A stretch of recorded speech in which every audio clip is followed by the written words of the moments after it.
What's up, everybody? Just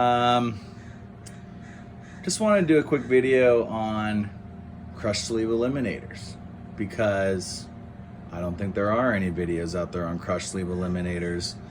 And, I think it's important for you guys who are interested in learning about gears to understand some of the different components in your gears.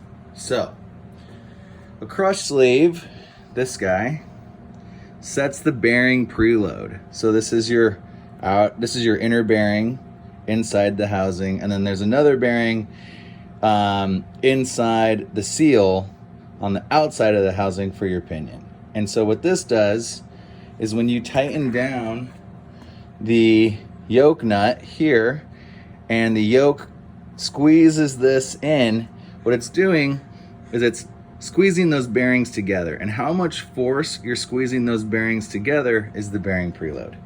And so a crush sleeve is what sets that bearing preload. And the way you crush the sleeve is by tightening down the yoke, and then it crushes this sleeve because it starts out flat and then it gets this little ridge in it, and then this creates the separation at whatever torque it's initially set at. The problem with that is it's one and done. People say they're not, but they are. So a crush sleeve eliminator is a steel spacer, hardened steel spacer, and then shims. And you use the shims to set the preload. That way you get the same preload, keep with the same bearings, that is, every single time. So you can change the yoke to whatever you want, and this technically has the capability to get squished more if the housing deflects enough. Like if you slam the housing down on a rock, in theory, you could create enough force to squish this more, and then you get slop in your bearings, theoretically, and then you don't have any bearing preload. So this is a simple, often overlooked, very simple upgrade to your gears.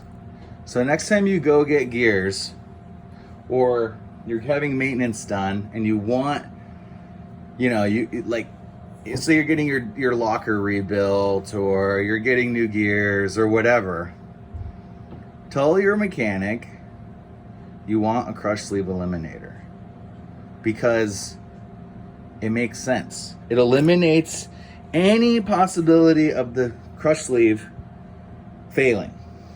And it also lets you interchange yokes. Like, let's say you want to do a stretch down the road and you want to upgrade your drive shafts to something bigger, like, this is like a 1350. You want to go from your 1310 to a 1350 or whatever. This saves you headaches down the road, and it gets rid of a dumb part that doesn't help you. This doesn't help you in any way.